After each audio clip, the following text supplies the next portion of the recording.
sir. Dondre hit me up. He was like, man, I got somebody for you. I said, who? Yeah. He said, you remember 6ix9ine? I said, bro, I can't be saying 6ix9ine on my. Can't be calling him 6ix9ine on here. But yeah, man, he was telling me some good things. But man, we're gonna talk about some setbacks. You know what I mean? That's the topic of this episode, Just Like You podcast. And let's start off with, man, introduce yourself, man. Yeah, so I'm Arsenio Arrington, originally from Chicago. Oh, Chirac. Yeah, so grew up single parent home with just my mom's only child, no siblings. Okay. Know? So grew up, just like most people. I mean, it's a struggle growing up. You know? Yeah. There's always a struggle, some complications you got to go through. So kind of actually excited to be on this episode of Setbacks because, you know, I can talk about this all right.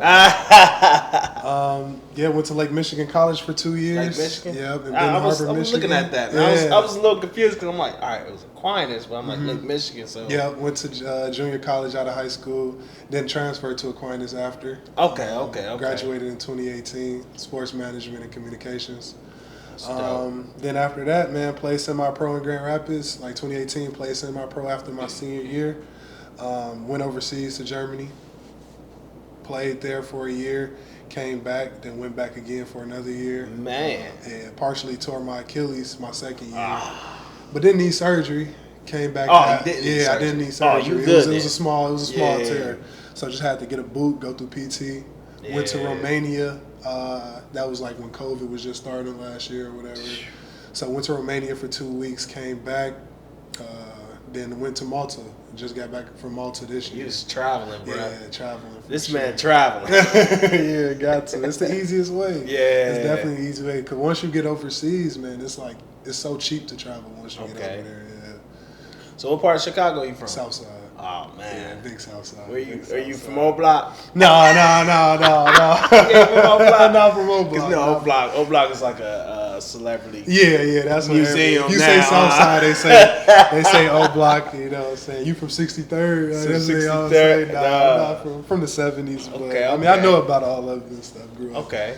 Man, so let's talk about some setbacks, man. Like, you're an entrepreneur now. Dondre told me. So tell me about that, man. Tell me the transitioning. All right, so are you still active with, like, you know, overseas? And Yeah. Oh, what? Yeah. You still? I go to Vegas. I'm going to Vegas next week for a showcase. A couple teams interested. Portugal is a country interested. And there's going to be over 100, like, coaches, like, either watching from overseas or they got representatives coming. So see where I can hopefully land another job or something. We'll get something. Get something. That's the plan. That's the plan. At Who's least. your top 5 basketball players all time? Order or no order? No order. Okay. That's easy. No order. I'm going to go Jordan, Kobe, LeBron, KD, Steph. Yeah, it's You the first person like that never left Kobe out, man. I hate when people leave Kobe you out. can't leave man. Kobe Like, out. leave Kobe? I'm kind of leaving out the older dudes. I'm leaving out the Magic Johnson, Larry Birds. They just gotta. They old now. Yeah, I'm taking. Yeah, honestly, it's a generation. It's all the generation switch, man. So, man, tell me some setbacks. When I think about setbacks, I think about things that happens like you was never prepared for. Right. You know what I mean? Like, for example, when you got hurt, you wasn't prepared for that. You didn't know what was gonna come after that. You know. So, what are some setbacks that you had to face in your life, man? Like the top 3 setbacks that you had to face. Top 3. So, my junior year of high school. So I was 15, 16. Things happened I moved back to the city with my uncle. Okay. So I was living with my uncle in the northwest side of Chicago. And some things happened. He had went away for a while, and I had to like take care of myself for like a couple months being in high school. So that was a major setback, and it was like an eye opener of like responsibilities that a 15, 16-year-old don't have at that time. So that was definitely number 1. Number 2 was kids. I have 2 kids. Okay. So I have a daughter and a son. I saw that on your IG. Yeah. My daughter's 7. 7? So she's gonna be 8 this year. Wow. So yeah, it was. But I was 17, 18 when she was around. But you didn't stop, huh? Didn't stop. You didn't stop nothing. You said, I got to keep grinding. I got to keep doing this to provide for her. So that's dope. And then a couple years later, I had my son. And it was a thing because I had to make a decision for going to – I could have went to either a Division I in the South, Bethune-Cookman, or I could have went to Arkansas Pine Bluff. Okay. or I could have went Division II to Virginia, but it was around the time where he was going to be born, so I decided to stay closer, of course.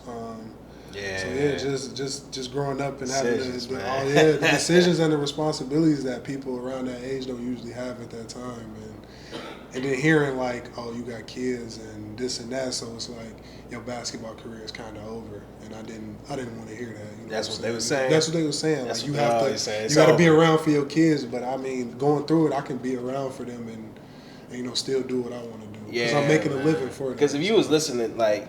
I did a little show yesterday, not a show, but a video, and it was like talking about like being happy. And, you know, most of the times, you know, definitely being young, being a superstar, we want to listen to our parents, our uncles, you know, these people. And at the end of the day, there's some people who do that, but they're not happy. No, you know what I mean? At the end of the day, they're not happy. So I'm glad that you made that choice. Like, nah, man.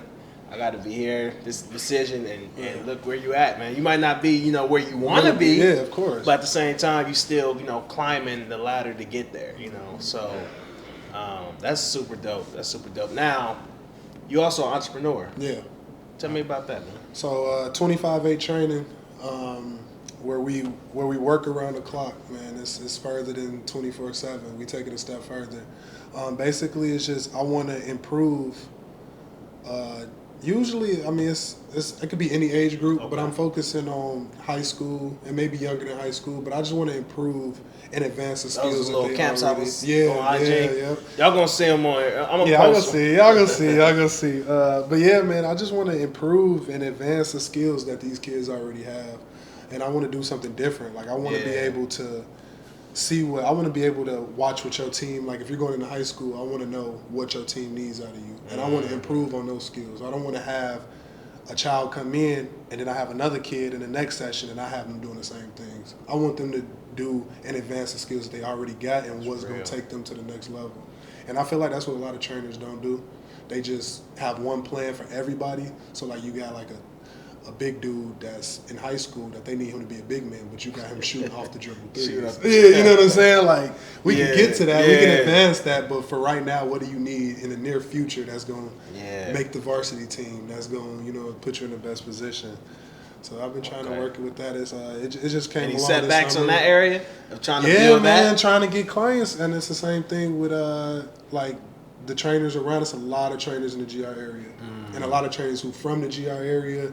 That I hear Xavier Tillman is starting. Okay, yeah. He just had a camp a couple weeks ago. Yeah, and a couple guys from Muskegon, and it's just a whole bunch of people around us that has a name here.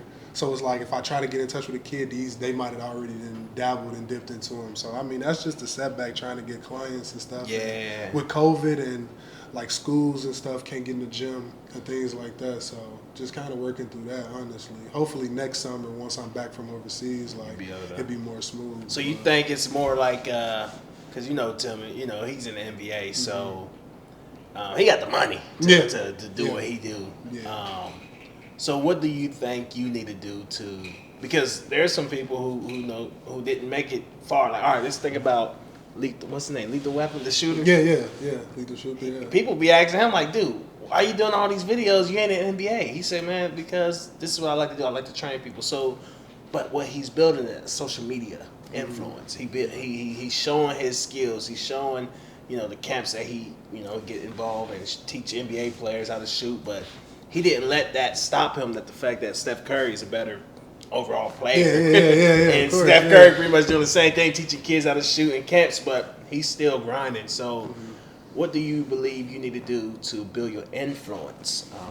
I would say networking, man. Maybe try to get in touch with these. Maybe not X. It'd be hard to get in touch with him because of the NBA and how he moves. But maybe these other trainers that are around that gets these clients, maybe start out with like collabing with them in a way. And then somehow, like, if something happens, I can take on their clients or I can take on new clients that they might not have time for. And like you said, just build the social media aspect of it because everybody's on social media. And these videos, as you see, you know what I'm saying? So I would say that. It's just a recognition, honestly. More people, because I mean, it's people that know who I am, but it's more like people my age. So you think more people know you in Chicago than Grand Rapids? Yeah, for the simple fact, but I mean, I'm starting to like know and network more people, especially through acquaintance with alumni and stuff. Like today, I was at the outing and I met like a lot of alumni and stuff. And, That's dope. That's dope. And this past summer, I was you're alumni. coaching. Yeah, you gotta be alumni now. Yeah. I don't know how LaMelo Ball just did it. I don't know how he pulled that off. His pops, man. It was just straight talk. Man. Got him there, but he got the skills as well.